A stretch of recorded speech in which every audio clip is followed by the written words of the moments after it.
ठीक है, हेडिंग डालिए केसेस रिलेटेड टू डीपीएसपी। पांचों केसेस के नाम है, डिटेलिंग कुछ नहीं, बस आपको पता होने चाहिए केसेस। मैं आपको एक एक आइडिया दे देता हूं। पहला केस लिखिए, हेडिंग चंपाकन दोराइजन केस बोलते हैं, आप चंपाकन लिख लीजिए। चंपाकरण केस, चंपाकरण का केस है, चंपाकरण केस 1951 का केस है,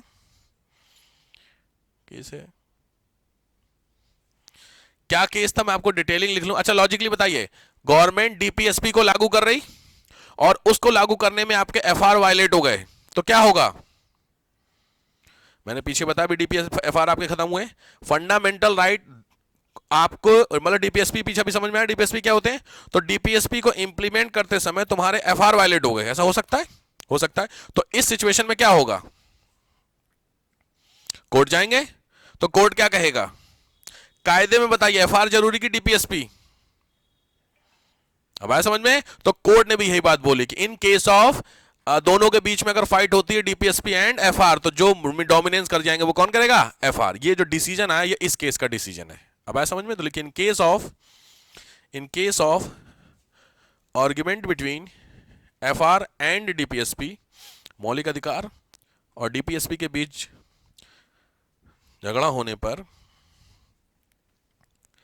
FR will be dominated, FR will be dominated. Fundamental right, मौलिक अधिकार आपके प्रभावी होंगे।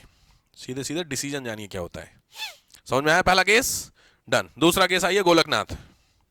गोलकनाथ आपके काम का एक तो केस का नाम है, उसके ईयर बहुत इंपॉर्टेंट है। तो पिछले वाले का 51 था, इसका 67 है। 1961 का केस है गोलकनाथ, 69 वो 67। तो लिखिए लिखिए, बहुत इंपॉर्टेंट है, ध्यान रखना। क्योंकि मैंने अभी आपको बताया कि किसी भी सिचुएशन में, ध्यान से समझना बच्चों, बहुत इंपॉर्टेंट चीज समझा रहा हूं। मैंने अभी आपको बताया कि एफआर और, हाँ बोलो, ध्यान से समझो। मैंने तुमको बताया कि गवर्नमेंट जो है वो डीपीएसपी को क्या कर रही है, इंप्लीमेंट कर रही है, सही बात है। और इस इंप्लीमेंट करते समय अगर तुम्हारे एफआर क्या हो गए, वायलेट हो गए, तो इस सिचुएशन में हम कुछ नहीं कर सकते हैं, क्योंकि एफआर आपके क्या होने चाहिए, एज इट इज। तो डीपीएसपी तुम्हारा क्या हो जाएगा, कैंसिल हो जाएगा। यही बात आपने समझी पहले। बट इस केस में जो आप लिख रहे हैं दैट इज गोलकनाथ, इस केस में नंबर है आपका 25th। वेट कीजिए, जब मेरे पर बताने दीजिए क्या है। 25th अमेंडमेंट का नंबर है। 25th अमेंडमेंट ये कहता है कि अगर सेम सिचुएशन है, डीपीएसपी को लागू कर रहे हैं और एफआर वायलेट हो रहे हैं, तो कंडीशन नंबर है 39 बी और सी। मतलब पहले समझ लीजिए 39 का बी और 39 का सी, बहुत ध्यान से समझो। 39 और 30, जो 39 का बी सी, ये किस में आएगा, डीपीएसपी में आएगा कि नहीं अभी, क्योंकि 35 तक तो आपने खत्म कर लिए हैं। तो अब जो आपके स्टार्ट होंगे 36 से बने, अभी हेडिंग क्या लिखा हुई थी, 36 से 51 के बीच में है ना ये सारे। तो लॉजिक है 39 तो डीपीएसपी हो गए। तो समस्या समझो क्या है, गवर्नमेंट अगर कोई रूल बना रही है और ध्यान में उसने 39 बी और सी रखा है, गवर्नमेंट कोई रूल बना रही है और उसके ध्यान में 39 बी और सी है, उस सिचुएशन में अगर तुम्हारे एफआर वायलेट होते हैं तो होंगे। बात समझ में आ गई। पहले वाले केस में था, इस सिचुएशन में किसी भी सिचुएशन में एफआर सबसे ऊपर होंगे, डीपीएसपी नहीं होगा। इस सिचुएशन में गवर्नमेंट ने थोड़ा सा अपने आप को ज्यादा पावर दे दी, क्या कि अगर मैं 39 बी और सी से रिलेटेड कुछ रूल बना रहा हूं जो कि डीपीएसपी के होंगे, अगर वो लागू करते समय तुम्हारे एफआर वायलेट हो रहे होंगे, इसका मतलब 39 बी और सी एफआर से ज्यादा इफेक्टिव हो गए। अब इसमें ऐसा क्या होगा वो 39 में समझेंगे। मैटर समझ में आ गया क्या है ये, लिखिए गोलकनाथ में, if government implement 39 B C, अगर सरकार 39 बी और सी को लागू करे, 39 B C comma and FR violated, और मौलिक अधिकार उल्लंघन हुए, मौलिक अधिकार उल्लंघन हुआ, then there is no effect on DPSP, तो DPSP पर कोई प्रभाव नहीं पड़ेगा। इसका मतलब 39 बी और सी भाई साहब एफआर से ऊपर वाली बात हो गई ना। ऐसा क्या 39 बीसी में कहा गया होगा कि एफआर भी खत्म हो रहा तो भी चलेगा, मतलब कुछ तो काम की बातें हैं। इसको लिखे डैश करके एडेड बाय 25th अमेंडमेंट, ये बहुत काम का है। 25वें अमेंडमेंट से इसको ऐड किया गया था, 25th अमेंडमेंट 1971। ठीक है, तो चंपाकरण में बोला एफआर वॉलेट कर जाएंगे, मतलब वॉलेट नहीं होंगे। गोलकनाथ में बोला एफआर अभी भी वॉलेट नहीं होंगे, लेकिन अगर ये लागू कर रहे हैं तो होंगे। ठीक है, थर्ड आइए केशवानंद भारती। केशवानंद भारती बहुत फेमस केस है। केशवानंद भारती 1973 का केस है, 1973 का केस है। इस केस के बारे में मैंने एफआर में भी बताया था, इसने एक्सप्लेन किया था, लिख लीजिए, basic structure of constitution. Basic structure of constitution, मूल ढांचे का सिद्धांत। मूल ढांचा कुछ याद है सबको? मूल ढांचा हमेशा किसी भी, ये आपकी बिल्डिंग है तो इस बिल्डिंग के जो पिलर होते हैं, ये पिलर इसका क्या होता है? Basic structure. इसके अंदर कितने कमरे हैं, कितने किचन है, कौन से कलर की टाइल है, उससे मैटर नहीं करता है। मैटर क्या होता है? पिलर्स। इस बिल्डिंग का ढांचा क्या है? स्ट्रक्चर, ये पिलर्स। इन पिलर्स को अगर मैं हटा दूं बिल्डिंग कोलैप्स कर जाएगी। सिंपल बात है। तो आपके, मैंने हमेशा बताया, आप अपनी बिल्डिंग में अगर चेंज कराते हैं घर में, तो उस घर में चेंजमेंट कराने में आप अपने घर की नींव बदलते हैं। आपको लग रहा है यार एक काम करते, मैं हमेशा क्या बोलता हूं कि पिलर जम नहीं रहे, पिलर हटवा देते हैं, फिर अंदर चेंजमेंट। जैसे घर में चेंज आप बहुत सारे कलर करवाते होंगे, वो सब करवाते होंगे, तो आपका मन करा कि नींव मेरे को लग रहा ठीक नहीं खुदी। नींव जानते हैं घर की, नींव अच्छी नहीं खुदी, नई वाली खुदवाते हैं, गिराओ घर। ऐसा कोई है प्राणी?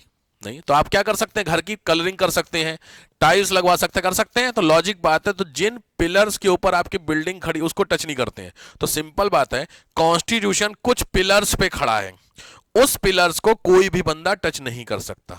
इन पिलर्स में से एक आपका डीपीएसपी है। समझ में आ गया? तो ये बात किसमें बोली गई? इसमें, केशवानंद भारती में। तो डैश करके लिखिए, इसी में चाहिए तो लिखिए, वो लिख लियो, बेसिक स्ट्रक्चर लिखे होगे ना, तो लिख लो DPSP is also a pillar या बेसिक स्ट्रक्चर। डीपीएसपी भी एक क्या है? मौलिक स्ट्रक्चर में से ही आता है। ठीक, नेक्स्ट केस है मिनर्वा मिल्स। मिनर्वा मिल्स का सामने आपके केस है, मिनर्वा मिल्स 1980। 1980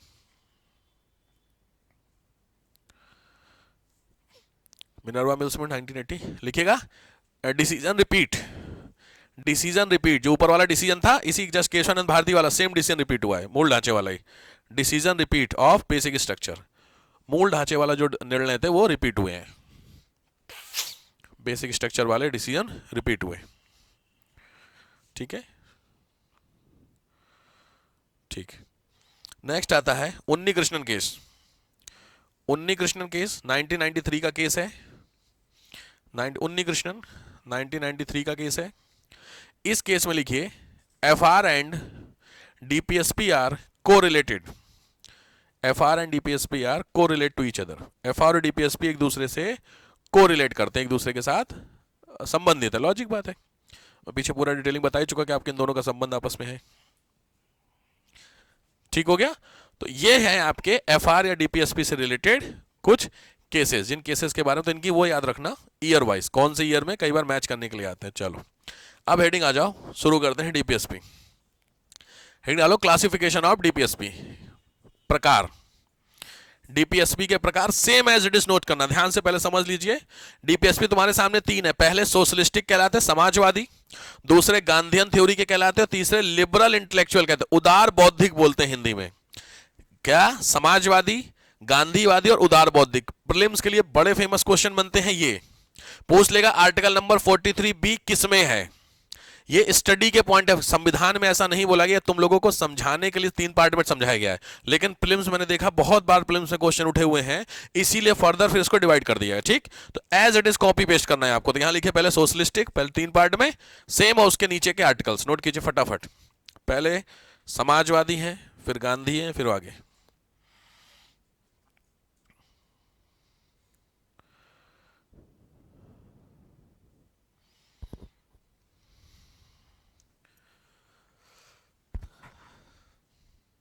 जानवी, जानवी चाय दे दो यार, मौसम डाउन लग रहा है ज्यादा यार।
Socialistic, Gandhian, liberal intellectual.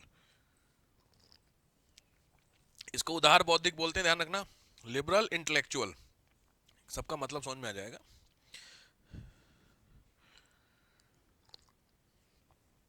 Note हो गए सबके? इसमें लिखिए सोशलिस्टिक में, वही स्पेस में ना कर हो थोड़ा बहुत तो सोशलिस्टिक में लिख लीजिए। कुछ चीजें बता दूं मैं, लिखिए। सोशल जस्टिस, सामाजिक न्याय की बात करता है। सोशल जस्टिस पहला, समझ में क्या होंगे?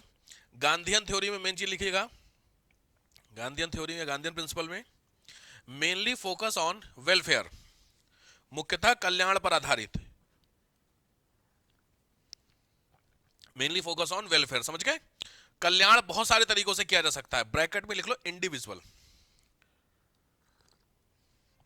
स्लैश रिटेल, व्यक्तिगत कल्याण, रिटेल समझते हैं, माइक्रो समझते हो, माइक्रो यूनिट, जैसे बड़ा बड़ा बिजनेस भी होता है, एमएसएमई इंडस्ट्री होती है, छोटी छोटी, जैसे छोटा बिजनेस बता सकते हो एमएसएमई, आप लोगों ने सुना है, micro small and medium enterprises, उसको एग्जांपल शॉप्स में कौन सी? नॉर्मल दुकानें, हाँ ठीक है चलेगा। मतलब गांधीयन जो थ्योरी है, गांधीयन प्रिंसिपल फोकस करता है छोटी चीजों पे। छोटी चीजों में रिलायंस की बात नहीं की जा रही है, एक ऐसे बंदे की बात की जाएगी जो अगरबत्ती की फैक्ट्री लगाया है। अगरबत्ती समझते हैं? अगरबत्ती समझ गए भाई? धूप बत्ती सब सबको पता चले, सब सीबीएसई वाले हो। अगरबत्ती जलाते हैं आप लोग रेगुलर? स्टिक वाली, लकड़ी वाली? धूप जलाते हैं, स्टिक वाली मत जलाए कीजिए, धूप से भी धुआं होता है, अगरबत्ती उससे आपको दिक्कत है। ठीक बात है, क्योंकि ऐसा बोला जाता है कि अगरबत्ती जो स्टिक होती है वो बांस की होती है, और बांस को जलाया जाता है डेड बॉडी में। सिंपल लॉजिक है। तो डेड बॉडी वाली चीज़ को आप घर में जलाना, थोड़ा सा बस ये लॉजिक है, पता नहीं हिंदू में जानते हो, माइथोलॉजी लॉजिकल लॉजिक है। तो उसके लिए आजकल नई वाली आ गई, नहीं लंबी लंबी स्टिक प्रॉपर, बढ़िया। जलाइए तो ठीक, नहीं जलाए तो भी ठीक, भगवान सुनेगा आपकी। सुननी होगी, नहीं सुनेगा, कुछ जला लो, नहीं सुनेगा, सीधी बात है। ठीक है, ठीक बात है। तो सीधी बात है, गांधीयन मतलब होता है जो छोटी छोटी बातों की बात करता है, ठीक है। और तीसरा होता है लिबरल इंटेलेक्चुअल, उदार बौद्धिक का मतलब इसमें लिखेगा, इसमें लिखिए उदार बौद्धिक में डिप्रेस्ड क्लास ऑफ सोसाइटी, समाज के जो पिछड़े वर्ग हैं उनके भले की बात की जाएगी। तो समाज के पिछड़े आप समझ गए होंगे कौन कौन होते हैं, चाहिए तो लिख लीजिए SC/ST, depressed class of the society, depressed class of the society, SC/ST, OBC चाहे तो लिख सकते हैं। इसके अलावा चाइल्ड, बच्चे, बच्चे, ठीक है, क्लियर हो गया, डन। तो ये आपके सारी चीजें किसमें आ गई, आपकी इसमें आ गई, क्लियर हो गया। अब इन्हीं को हमको 1 बाय 1 करके कवर करना है। तो चलिए यहां से शुरू करते हैं, छोटी छोटी चीजें हैं, ठीक है। आर्टिकल नंबर 39 से स्टार्ट मैंने किया है, इसका मतलब 36, 37, 38 नहीं है। तो कुछ एक रीजन होंगे, तो वो रीजन इसलिए होते बहुत इंपॉर्टेंट है नहीं, बट चूंकि है सिलेबस में तो आपको मैं लिखाऊंगा, तो आप लिखेंगे प्रॉपर। लिखिए 36, पहले 36 कवर कर लेते फिर आगे बढ़ते हैं। 36 लिखिए, डेफिनेशन ऑफ स्टेट, राज्य की परिभाषा। आर्टिकल नंबर 36 से शुरू करिए, डेफिनेशन ऑफ स्टेट, राज्य की परिभाषा। तो मैंने आपको इसको FR में भी बताया हुआ था, ठीक है। तो लिखिए any authority which has the power to make law, कोई भी अथॉरिटी जिसको कानून बनाने की शक्ति है,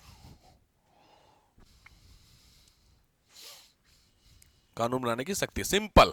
तो कोई भी इंडिया में कोई भी अथॉरिटी जो कानून बनाएगी वो क्या है, स्टेट, बात खत्म। यही आर्टिकल नंबर 36 में सेम चीज रिपीट हुई थी आर्टिकल नंबर 12 में, अगर याद हो आप लोगों को, ठीक है।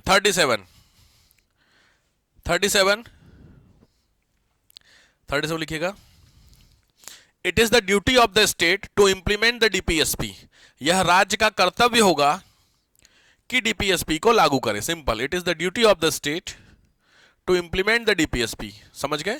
कर्तव्य होगा, दोनों में डिफरेंस है, बाउंड नहीं है। मैं बार बार बोल रहा हूं, आपकी जो ड्यूटी है उस ड्यूटी को नहीं करेंगे तो कोई गोली मार देगा आपको। बात को समझिए, मैंने बताया आपकी ड्यूटी है यहां पे 10:15 पे आना, तो आप 10:20 पे आएंगे तो ड्यूटी क्या होनी चाहिए, 10:15 पे आना, लेकिन 10:20 पे आएंगे तो मैं कुछ कर लूंगा। लॉजिक बात तो देखिए, तो कुछ नहीं कर पाएंगे, सीधी बात है। मैं दरवाजा बंद कर लूंगा अपने हिसाब से, मैं कर सकता हूं कि नहीं, क्योंकि मेरे पास तो ऑप्शन है। घर पे बताइए, आप घर पे लेट पहुंचे तो मम्मी दरवाजा ना ही खोले, ऐसा हो सकता है? तो लॉजिक बात बात ड्यूटी क्या होनी चाहिए, इसीलिए ड्यूटी को ना राइट्स के, इसीलिए ध्यान रखिए फंडामेंटल राइट्स पढ़ोगे तो फंडामेंटल पढ़ा आपने, और फंडामेंटल ड्यूटी पढ़ोगे तो दोनों में जो बाउंडेशन का क्लॉज है वो एफआर में, एफडी में नहीं है, मतलब ड्यूटी नहीं। इंडिया में बहुत जरूरी है, पता है फंडामेंटल ड्यूटी ना, अगर आप पढ़ोगे आगे तो उसको अगर आपसे पूछे तो आप बोलोगे सर फंडामेंटल ड्यूटी में कुछ क्लॉज ऐसे होने चाहिए जो इंप्लीमेंट करने चाहिए। जैसे उसमें दिया हुआ है कि रिस्पेक्ट टू द कॉन्स्टिट्यूशन, आगे पढ़ोगे एफडी में, तो संविधान की रिस्पेक्ट करना, ये ड्यूटी छोड़ो, ये तो नॉर्मल गाइडलाइन होगी, तो इसको अगर आप नहीं करोगे तो जेल भेजने का अधिकार है भाई साहब। लेकिन हमारे क्लॉज में है नहीं ऐसा, बात समझ रहे हैं? तो कुछ एक ड्यूटी ऐसी होनी चाहिए जहां पर कंपल्सन का क्लॉज कर देना चाहिए। खैर, तो आर्टिकल नंबर 38 में स्टेट की ड्यूटी है ऐसा करना, नहीं करेगा तो मैंने ऑप्शन बताया 38। आइए 38 में दो बातें लिखिएगा। सोशल स्ट्रक्चर, सामाजिक व्यवस्था, सोशल स्ट्रक्चर मैं सीधे सीधे लिखाता हूं, सामाजिक व्यवस्था डैश बाय द स्टेट, राज्य बनाएगा, social structure by the state dash, ध्यान से, social economic and political justice, social economic and political justice, सामाजिक आर्थिक और राजनीतिक न्याय मिले, न्याय मिले, समझ गए? पूरी लाइन आई थिंक समझ में आ गई होगी। केवल गवर्नमेंट इस तरीके के स्ट्रक्चर बनाएगा जिससे ये तीनों चीजें मिल जाएं। सोशल जस्टिस का मतलब होता है समाज में सभी लोग बराबर, इकोनॉमिक जस्टिस का मतलब होता है इक्वल सैलरी, मतलब जो जिस काबिल है उसको उस काबिल की नौकरी मिले, और पॉलिटिकल जस्टिस का मैंने आपको हमेशा बताया 18 साल से ऊपर का कोई भी बंदा इंडिया में वोट दे सकता है, 18 ईयर प्लस, एडल्ट फ्रेंचाइज याद है कुछ? तो 18 साल से ऊपर के बंदे में कहीं कोई गवर्नमेंट भेदभाव करती है, डिस्क्रिमिनेशन, क्या आप वोट देंगे मैं नहीं दूंगा? नहीं। तो ये तीन जस्टिस आपको हमेशा मिलने चाहिए, पहला दूसरा तीसरा, तीनों क्लियर हो गए, कई जगहों पे काम आने वाला ये है। क्योंकि जब डीपीएसपी और फंडामेंटल ड्यूटी हम लोग खत्म कर लेंगे ना, तो फिर हम लोग पहुंच जाएंगे कोर पॉलिटी में। कोर पॉलिटी का मतलब है डायरेक्ट पॉलिटी, डायरेक्ट में राष्ट्रपति प्रधानमंत्री सुने हो, उसमें आ जाएंगे, तो वो फटफट फटफट चलेगा आपका। ये थोड़ा समझने वाला होता है, प्रेसिडेंट कौन है, पीएम कौन है, फटाफट वो सब तुम्हारे इंडिया में क्या बोला जाता ना, यूपी के जो लोग हैं ना उनके खून में ही राजनीति है, बहुत फेमस, हम जो पढ़ाते थे बोलते हैं, मतलब आपको हम ना कुछ भी ना सिखाएं तो भी पॉलिटिक्स तो तुम सीख ही रखे हो, पढ़े समझ रहे हो? अरे सबके सर्कल गए शकुनी, समझ गए? तो पॉलिटिक्स आपको बहुत ज्यादा बताने की नीड नहीं है, आपको सब पता है किसको कैसे लगाना, कैसे पूरा, समझ गए? किए कभी रिश्तेदारी में, दोस्ती यारी में कभी कुछ नहीं किया? अरे बड़े शरीफ आप लोग हैं यार, ठीक है, बहुत अच्छी बात है। तो इसीलिए तो राष्ट्रपति प्रधानमंत्री चूंकि आपने सुना हुआ है, लेकिन डीपीएसपी आपने नहीं सुना है, तो जिसमें ज्यादा टाइम लगेगा वो ये सारी चीजें हैं। बाकी प्रेसिडेंट फला फला, फिर आप कहां रुकोगे? फिर आप रुकोगे जब हम कोर्ट के आगे चले जाएंगे, सुप्रीम कोर्ट, हाई कोर्ट तक का नाम सुने, उसके बाद फिर हम जाएंगे लोकल अथॉरिटी, वहां पंचायत, नगर पालिका, वहां कभी आपने नहीं सुना। फिर उसके आगे के जो कॉमन कुछ बेसिक होते हैं, इलेक्शन कमीशन फला फला, वहां पे आप फंसोगे, समझ रहे हो? तो फिर तो फ्लो में जाओगे, ज्यादा समझना इसी में होता है। तो 38 का मतलब समझ में आ गया, तीन जस्टिस आपको देने का काम करेगा कौन? Court, state, done. अब आओ यहां से आपका समझने वाला 39 देखो ध्यान से। 39 में आपके सामने कुछ बातें कही गई हैं, इसी में क्या था, पीछे मैंने बताया था डोमिनेंस कर जाएगा। 39 का क्या क्या था? बी और सी। 39 का बी का मतलब क्या कह रहा है? Material resources. मटेरियल रिसोर्सेज का मतलब होता है संसाधन जो होते हैं इंडिया में वो इक्वली डिस्ट्रीब्यूट होंगे। मतलब गवर्नमेंट अगर कोई रूल बना रही है और रूल ये बनाई है कि जो संसाधन है उनका बंटवारा इक्वल होगा, तो उस हिसाब से वो जो बंटवारा किया जा रहा है उस हिसाब से अगर किसी के फंडामेंटल राइट वायलेट हो रहे हैं तो होने दो। सही बात है कि नहीं? इक्वली डिस्ट्रीब्यूट होंगे भाई, इंडिया में जितना भी रिसोर्सेज है उस पर सभी का इक्वल हक है। लॉजिक है किसी को ज्यादा किसी को कम नहीं होने चाहिए। तो गवर्नमेंट ने रूल बनाया कि साहब, लेकिन उसके चक्कर में किसी का हो गया तो उस सेंस में अगर एफआर तुम्हारे वायलेट होते हैं चलेंगे। एग्जांपल इसका बहुत फेमस था, जब हम लोग फ्री हुए थे, आजाद हुए थे, तो आजादी के समय गवर्नमेंट लेके आई थी लैंड रिफॉर्म। लैंड रिफॉर्म 1950 के आसपास जब हुआ था तो कुछ ऐसे लोग थे गांव के जिनके पास उस गांव की 100 एकड़ जमीन थी और उनके घर में रहने वाले 2 से 3 या 4 लोग थे, और बाकी जो किसान थे उनके पास 10 एकड़ जमीन थी। कायदे में वो जो उनके पास 100 एकड़ जमीन थी वो उनकी नहीं थी, वो पीछे जो राजा वाजा थे उन्होंने दे रखी थी उनको। तो गवर्नमेंट ने उनसे जमीन लेकर के उनको दे दी। सही क्या कि गलत? भाई आपने जमीन पैसे देकर के खरीदी, आप पूरा शहर खरीद लीजिए, लेकिन अगर आपको फ्री में जमीन मिली तो आपकी तो नहीं है ना। बात समझ रहे हैं? तो गवर्नमेंट ने बस उस फ्री जमीन को लेकर के बाकी में इक्वली बांटा, तो इस चीज को लेकर के कोर्ट चले गए। कि साहब मेरी जमीन कैसे ले ली, तो गवर्नमेंट ने बोला आर्टिकल नंबर 39 का बी, इसलिए देखो 25th अमेंडमेंट है। शुरू में ऐसा नहीं था, 25वां संशोधन करके गवर्नमेंट ने क्या बोल दिया कि अगर मैं इक्वली डिस्ट्रीब्यूट कर रहा हूं और तुम्हारे फंडामेंटल राइट वायलेट हो रहे हैं, होने दो भाई साहब, मुझे मतलब नहीं है इस चीज से। समझ में आ रहा डिफरेंस? दूसरा क्या था? Non concentration of wealth. इसका मतलब जो संसाधन है पैसा, उस पैसे का कंसंट्रेशन नहीं होना चाहिए। कंसंट्रेशन समझते हो? संकेंद्रण। सिंपली भाषा में किसी एक के हाथ में सारा पैसा नहीं होगा, सभी जो पैसा होगा वो कैसे बटेगा? इक्वली बटेगा अकॉर्डिंग टू टैलेंट। समझ में? ऐसा नहीं सबके हाथ में बटेगा।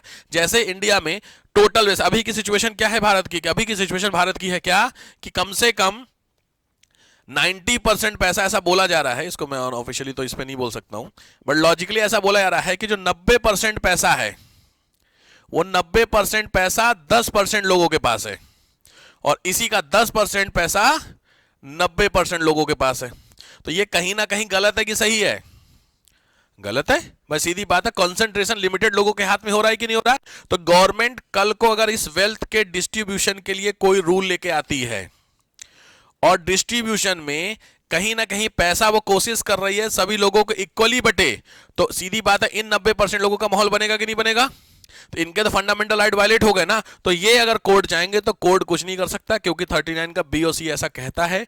इन दोनों पॉइंट को अगर इंप्लीमेंट करना है और एफआर आपके वायलेट हो रहे हैं, चलेगा। अब आप खुद समझ रहे होंगे कि ऐसी खास बात क्यों दी गई है। भाई सीधी बात है, सोच के देखिए, आप की अच्छी खासी टैलेंट है और आपको पैसा नहीं मिल रहा है, क्यों? क्योंकि उस पैसे पे किसी बंदे ने कंट्रोल करके रखा हुआ। तो अच्छी बात है बुरी बात है? लॉजिक बात है। तो बुरी बात है, तो इसीलिए सही करने के लिए गवर्नमेंट काम करेगी कि नहीं करेगी? तो अगर गवर्नमेंट काम करेगी और गवर्नमेंट ने क्या हाथ बांध दो, तो क्या काम करेगी फिर? समझ गए? तो सिंपल बात है, इसीलिए इन दोनों को सबसे ज्यादा डोमिनेंस दिया गया। अब एक एक करके पहला देखिए, राइट टू लाइवलीहुड का मतलब होता है जीवन जीना। इंडिया में हर व्यक्ति को जीवन जीने का अधिकार भी है, और जीवन के लिए अच्छी जो चीजें होती हैं उसको बताने का इसमें होता है। ये दोनों मैंने बता दिए। Equal pay for equal work, याद आ गया, डिस्कशन हो चुका था। समान कार्य के लिए समान वेतन। No occupation unsuited to health and age, मतलब ऐसी कोई सा भी आपको क्या नहीं मिलेगी। ऑक्यूपेशन का मतलब नौकरी, जो नौकरी क्या करे, जो अनस्यूटेड हो, किससे रिलेटेड हो, स्वास्थ्य और एज। मतलब सीधी बात है, हर एक नौकरी हर कोई व्यक्ति कर सकता है? नहीं कर सकता। कुछ एक फर्क होता है, जैसे लड़कियां कौन सा काम नहीं कर सकती। तो फेमिनिज्म की बात कर दी मैंने, गलत बात सर। लड़कियां कौन सी अरे सीरियसली पूछो, लड़कियां कौन सा काम नहीं कर सकती हैं नौकरी के पॉइंट ऑफ व्यू से? पैरामिलिट्री का फोर्सेस का उतना काम नहीं कर सकती सर, ठीक बात है। और कुछ पैरामिलिट्री समझते हैं आप लोग? नॉर्मल में बताइए कोई ऐसा काम जो नहीं कर सकती? कोई काम ही नहीं सर, हम नहीं कर सकते। क्या? डिलीवरी का? हाँ, रेगुलरली नहीं कर सकती उतना, ठीक बात, चलो समझ गए आप लोग। अब लड़के कौन सा नहीं कर सकते? मैं दोनों पक्ष लेके चलता, आप टेंशन मत लेना कि एक पर सोच रहा हूं मैं। लड़के रेगुलर में कौन सा काम नहीं कर सकते हैं जो फीमेल बहुत आसानी से कर सकती हैं? अरे कॉमन है सर, नर्सिंग का काम बहुत कॉमन होता है। नर्सिंग में आपने बहुत कम वार्ड बॉय मिले होंगे, नर्सिंग बहुत कम मिलती है आपको, क्योंकि समझ रहे हैं, क्योंकि वो नर्सिंग के लिए जो थोड़ा इमोशंस हो वो सब चाहिए होते हैं, वो सब नहीं होते हैं। लड़कों को क्या लेगा, सीधा डाल देंगे इंजेक्शन, खत्म, फिर बच्चा में अलग कूद जाएगा बैठ, ठीक है, पॉसिबल लॉजिक है। तो सबके लिए सारे काम हैं, ऑब्वियस है, लेकिन हर आदमी हर काम नहीं कर सकता। यही सेम कहानी है कि जो अगर हेल्थ से रिलेटेड कुछ मैटर है और एज से रिलेटेड कुछ मैटर है, तो लॉजिक बात है उसको ऑक्यूपेशन नहीं मिलेगा। नौकरी हर व्यक्ति को थोड़ा, तो इसका मतलब गवर्नमेंट जब ध्यान कोई नौकरी निकालेगी या देगी, तो उसमें ये दोनों कंडीशन को ध्यान देगी। पहला हेल्थ और एज। हर एज का हर बंदा काम नहीं कर सकता, हर हेल्दी बंदा, मतलब जो नॉर्मल हेल्थ का बीमार है वो भी नहीं कर सकता। और लास्ट होता है प्रोटेक्शन अगेंस्ट एक्सप्लॉइटेशन। ऑब्वियस बात है, किसी भी व्यक्ति का क्या नहीं होगा, शोषण नहीं होगा बाय द स्टेट। क्लियर? तो ये सारे क्लॉजेज हो गए जो आर्टिकल नंबर 39 में आते हैं। क्लियर? नोटेड, प्रॉपरली नोट कीजिए इसको।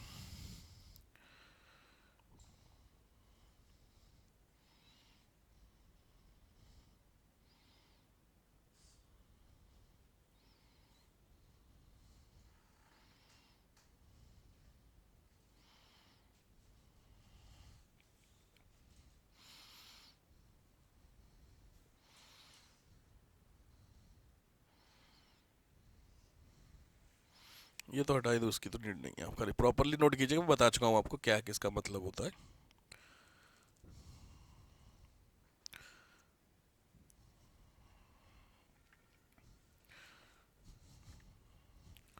बहुत इंपॉर्टेंट है। बी सी को स्टार लगा देना, जो मैं बार बार पीछे बता चुका हूं आपको, तो चूंकि बता चुका हूं ऑलरेडी, पता है आपको, बी और सी।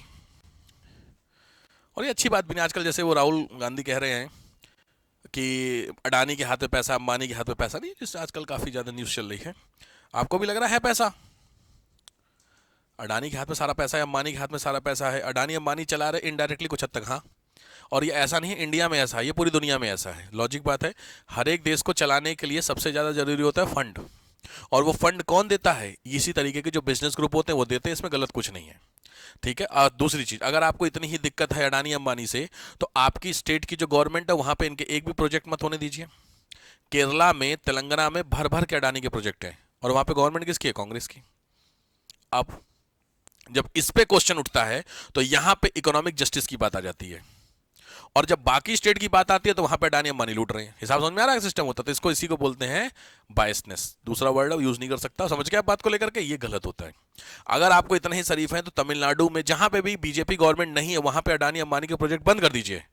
चक्कर क्या, अगर वो बंद कर देंगे तो रेवेन्यू कितना जनरेट हो रहा, टैक्स कितना आ रहा, सब बंद, काम खत्म। इसीलिए बहुत फेमस है तेलंगाना का जो सीएम है, वहां से भी अडानी की बहुत अच्छी फोटो वायरल हुई थी। वो बाकायदा उनको बुला रहा था कि आइए हमारे प्रोजेक्ट लगाइए। बताओ, एक तो आपका खुद कांग्रेस का सीएम बुला रहा है कि हमारे यहाँ प्रोजेक्ट लगाइए, और वही आपका कांग्रेस का लीडर पार्लियामेंट में क्या कह रहा है कि अडानी लूट रहा। यह क्या पागलपन है? इसीलिए राहुल गांधी को सीरियसली नहीं लेता है। बात में उस दिन आपसे पूछा था ना, बड़ा वाली बात, लॉजिक बात, आप जो भी बात बताइए फैक्ट्स के साथ बताइए, तो लोग आपको सुनेंगे। यहाँ पे आप बोल रहे अडानी बेईमान है, चोर है, फला डिमका, और दूसरी जगह पे रात को जाकर के आप उसके साथ पार्टी कर रहे हो, तो क्या मतलब है यार? इसलिए केजरीवाल ने खुद की रेपुटेशन खुद ही ब्लंडर की है, क्योंकि पहले इसने बोला था हम किसी के साथ क्या नहीं करेंगे, एग्रीमेंट नहीं करेंगे, समझौता नहीं करेंगे, आलिशन नहीं करेंगे। अभी इस देखा है, मौका मिले तो कांग्रेस के साथ, मौका मिले तो इसके साथ, सबके साथ मिलकर के चल ले क्या है। तो इसीलिए आदमी को लगता है भाई, तो थाली का बैगन सुने हो? थाली का, हाँ, तो वो वाला हाल हो रखा है। क्या, चलिए नगर आइए, इसी में लिखे 39A या 39 का 1, 39 के सारे हो गए ABCD, 39 1 में लिख लीजिए, इसको बोलते हैं free legal aid. Free legal aid, समान निशुल्क विधिक सहायता। फ्री लीगल एड की बात कर देता हूं, मैं समझा देता हूं। फ्री लीगल एड का मतलब होता है, अगर आपको गवर्नमेंट की तरफ से विधिक सहायता चाहिए, विधिक का मतलब होता है लॉ। लॉजिक बात है, किसी के पास लॉ की डिग्री नहीं है, आप सभी के पास। अगर आपको लॉ का चाहिए होगा तो आप कोर्ट जाएंगे, मतलब वो लॉयर के पास जाएंगे कि नहीं, और लॉयर साहब अपनी फीस लेंगे। अब गरीब आदमी जो है, अगर उसके पास पैसा नहीं है तो क्या उसको जस्टिस नहीं मिलना चाहिए? रूल है, नहीं मिलना तो चाहिए सर। तो उसके लिए बाकायदा 39A में फ्री लीगल एड का कॉन्सेप्ट डाल दिया गया, ठीक। इसका मतलब जो भी समाज के लोअर क्लास के लोग हैं उनको क्या मिलेगी? फ्री मिलेगी। इसके लिए क्या ऑप्शन है मैं आपको बता दूं। पहला है प्रो बोनो, इसमें 3 ऑप्शन है। पहला ऑप्शन है प्रो बोनो लीगल सर्विस, ऐसे ही लिखेंगे, पहला नोट कर लीजिए, फिर मैं बता देता हूं मैं। तीसरा है, सेकंड है टेली लॉ सर्विस, और थर्ड है न्याय मित्र। न्याय मित्र, ये गवर्नमेंट की तरफ से चलाई गई स्कीमें हैं तीनों फ्री लीगल एड के लिए। Pro bono legal service, pro bono legal service, ध्यान से, ये क्या है? ये आपका एक वेब है, वेब समझते हैं, वेबसाइट, ठीक है। टेली लॉ, ये आपका गवर्नमेंट द्वारा दिया गया ऐप है, समझ रहे हैं? ये आपका क्या हो गया? वेबसाइट हो गई। और न्याय मित्र हो गए, ये हो गए आपके पर्सन। पर्सन मतलब होते हैं जो लोग होते हैं, वकील, जो आपको बाकायदा मिलेंगे कहां पर? कोर्ट में। जब आप कोर्ट में जाएंगे और आपको कुछ समझ में नहीं आता है तो बाकायदा वहां पे एक न्याय मित्र का ऑफिस बना होता है, तो आप उसमें जाइए, आपको फ्री में बताएंगे। जरूरी भी है भाई साहब, हर चीज का पैसा थोड़ी होता है यार। तो लॉजिक बात है यहां पर है। अगर आप नहीं जा सकते हैं तो इस ऐप को डाउनलोड करिए। इस ऐप को डाउनलोड करके जो बेसिक इंफॉर्मेशन है कि सर मेरे साथ मान लीजिए आपका पर्स चोरी हो गया, तो पर्स चोरी में मैं कौन सा सेक्शन लगाऊंगा वो इसमें मिल जाएगा, समझ गए? और ये वेबसाइट है, तो ये तीनों फ्री तो है, तो इसीलिए भाई फ्री लीगल एड होगी कि नहीं होगी, सीधी बात। बाकी टेक्निकल कुछ आपको चाहिए तो उसके लिए लॉयर बैठे हुए हैं, सीधी बात है। अगर उसके लिए भी आपको पैसा नहीं तो आप समझो सरकारी वकील। सरकारी वकील, यही सरकारी वकील का काम ही होता है। अगर आप अपने वकील को हायर नहीं कर सकते तो गवर्नमेंट आपको वकील देती है, उसी को क्या बोलते हैं? सरकारी वकील, ठीक है। क्लियर हो गया? तो ये आपका फ्री लीगल एड का हटा दूं। चलो नेक्स्ट आ जाओ, article number 40, article number 40, article 40 DPSP का है। इसी को सिंपल भाषा में लिख लीजिए, formation of village panchayat, formation of village panchayat, formation of village panchayat, village panchayat का formation, formation of village panchayat. ठीक है, बस आपको मैं अभी बता देता हूं क्योंकि इसको मेरे को समझाना पड़ेगा आपको, विलेज पंचायत क्या होता है, कैसे होता है, तो वो पंचायत वाले में समझेंगे। इसमें देखिए दिया है द स्टेट क्या दे रहा था, state shall take step to organise village panchayat and endow them with the such power and authority as may be necessary to enable them to function unit of self government। Simply भाषा में समझिए, भारत में note करते चलिए, government के हमारे यहाँ 3 structure होते हैं, पहला लेवल, दूसरा लेवल, थर्ड लेवल। पहला लेवल जो होता है वो कहलाता है सेंटर बेस्ड, दूसरा लेवल कहलाता है स्टेट बेस्ड। शुरुआत में हमारे पास यही 2 लेवल थे, उसके बाद गवर्नमेंट ने ऐड किया 73rd प्लस 74th अमेंडमेंट 1992, और उसके बाद तीसरा लेवल आया विच इज कॉल्ड लोकल गवर्नमेंट। समझ गए होंगे पूरा नोट्स। इनिशियली सेंटर और राज्य सरकार, केंद्र सरकार थी, और अभी हमारे पास लोकल गवर्नमेंट है। तो ये जो लोकल गवर्नमेंट बनाने की बात है, ये लोकल गवर्नमेंट आपका अंडर आर्टिकल 40 में ऐसा कहा गया था कि गांव में बनानी चाहिए इस तरीके की गवर्नमेंट। तो लोकल गवर्नमेंट में पहली होती है which is called gram panchayat and other one is called nagar palika. आप सभी लोग सुने होंगे, ग्राम पंचायत को इंग्लिश में ग्राम पंचायत ही बोलते हैं, नगर पालिका को बोलते हैं म्यूनिसिपैलिटीज। म्यूनिसिपैलिटीज ध्यान रखिएगा, एक आपने सुना होगा नगर निगम, सुना है, उसको बोलते हैं म्यूनिसिपल कॉर्पोरेशन, वो अलग होता है, उसके लिए रूल होते हैं, मैं बता दूं। नगर पालिका और एमसी, म्यूनिसिपल कॉर्पोरेशन के लिए रूल है 10 लाख प्लस, मतलब जिन शहरों की आबादी 10 लाख से ऊपर है वहां पे म्यूनिसिपल कॉर्पोरेशन होते हैं, और 10 लाख से नीचे वाली आबादी में नगर पालिका होते हैं। ठीक है, तो इसलिए आपने सुना होगा गाजियाबाद नगर निगम, सुने होंगे आपने, आपका जो भी शहर होगा तो वहां पे नगर निगम। तो सिंपल है, सेंटर लेवल पे काम करने के लिए ये हैं, स्टेट लेवल के लिए हैं, लेकिन जो छुटकर वाले काम होते हैं ना, छोटे छोटे काम, जैसे तुम्हारे घर के बाहर रोड लाइट नहीं जल रही है, तुम्हारा फोन लगाओगे मोदी जी को, मेरे को लाइट जलाओ, सही करवाओ जरा आप, नहीं ना, या फिर कूड़े वाला नहीं आया आपके घर में आज, तो आपको एक कस्टमर केयर का नंबर दे दिया जाए, सीधे कहां लगे, पीएमओ में, पीएमओ, सीधे मोदी जी उठाएं, क्या हेलो आप लोग देख रहे हैं मोदी ना कूड़े वाला नहीं आया, तो पॉसिबल है नहीं ना। तो लॉजिक बात है, जो छोटी छोटी चीजें उसके, हाँ आप कहां फोन करेंगे, जीडीए में फोन करेंगे कि सर मेरे जो सामने वाला पोल है वहां पे लाइट नहीं जल रही है, तो वो भेजेंगे। तो समझ रहे हैं, तो कुछ छोटे छोटे सब्जेक्ट हैं जो लोकल गवर्नमेंट को, सही बात है कि नहीं है। मैं हमेशा बोलता हूं एक बात, तुम्हारे घर में तुम्हारी वैल्यू कितनी है, मतलब तुम्हारी वैल्यू का मतलब 1 लाख के डिसीजन आपसे पूछ के लिए जाते हैं, 10,000 के, भाई अगर आप अर्निंग है तो आपसे पूछे जाते हो, अगर आप अर्निंग नहीं थे तब इमेजिन करिए, अब इमेजिन घर में अगर आपको डिसीजन लेने हैं 10 लाख के, 1 लाख के, तो आपसे पूछा जाएगा। 10,000 के, 10,000 में पूछ सकते हैं घर पे, 10,000 की औकात नहीं, 1,000 के, अच्छा आपसे बिना पूछे आप कितना खर्च कर सकते हैं, मतलब आपको किसी को जवाब नहीं देना, उतने रुपया मैं खर्च कर सकती हूं, 100 200, सही बात, अलग अलग है भाई सिस्टम, उसमें क्या बस का लॉजिक बात। 1,000 रुपए, 1,000 रुपए आपने कहीं खर्च कर दिए तो आपसे घर वाले कुछ नहीं पूछेंगे, तो लॉजिक है 1,000 रुपए का मतलब ये ऐसे सब्जेक्ट है इसमें कोई खास फर्क नहीं पड़ेगा। लेकिन तुम 1 लाख रुपए उड़ा दो तो पूछेंगे कि नहीं पूछेंगे, बस सेम कहानी है। तो सेम हर एक सब्जेक्ट के ऊपर डिपेंड होगा, कोई ऐसा कूड़ा उठाना, लाइट सही करना, पुलिया ठीक करवाना, नाली साफ करवाना, ये सब कैसा सब्जेक्ट है, ऐसे इंपॉर्टेंट नहीं है जो इस लेवल पे जाए, इसीलिए छोटे में दे दिए गए। ठीक है, तो यहां पर ग्राम पंचायत में सब्जेक्ट है आपके 29 और नगर पालिका में सब्जेक्ट है 18, ये नोट कर लीजिए, इतने सब्जेक्ट है, आगे पढ़ोगे। तो फॉर्मेशन ऑफ ग्राम पंचायत यह आर्टिकल नंबर 40 में आता है।